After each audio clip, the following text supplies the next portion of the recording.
What is the knowledge of good and evil? When Adam and Eve ate the forbidden fruit, their eyes were opened, and they realized that they were naked. What does it mean their eyes were opened, and why was being naked bad?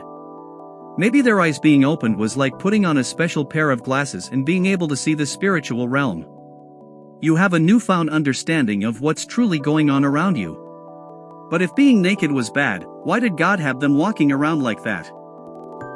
There's a lady that's teaching her baby niece to shake her tushy.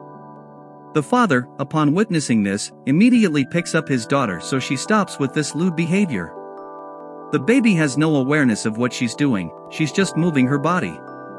Since she has no knowledge of good and evil, she can't tell that shaking her tushy is bad. Well, not really that shaking her tushy or being naked is bad in itself, it's just when people gain the knowledge of good and evil, they lose their innocence.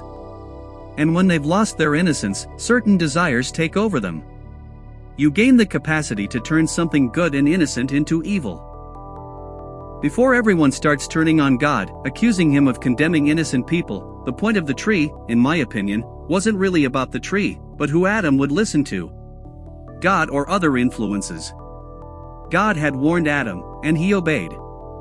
It wasn't until someone else came along who gave him that permission that the Lord God had prohibited that a choice was truly in place.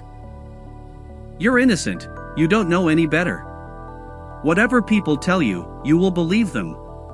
However, he was warned of what would happen if he ate, and he found out who was right. And to Adam he said, "Because you have listened to the voice of your wife and have eaten of the tree of which I commanded you, you shall not eat of it, cursed is the ground because of you." Does anybody here think that God is in the wrong? If you do, you have no sense of responsibility, and you can keep blaming everyone else but yourself for the rest of your life. IQ wasn't the issue here, disobedience was. You know exactly what that's like. You know not to eat that cookie or smoke that cigarette, no matter how intelligent and mature you may be. You, like Adam, were presented with two choices, and you made the one that appealed to you the most. It's a terrible thing to fall into the hands of the living God. Don't mess with Yahweh.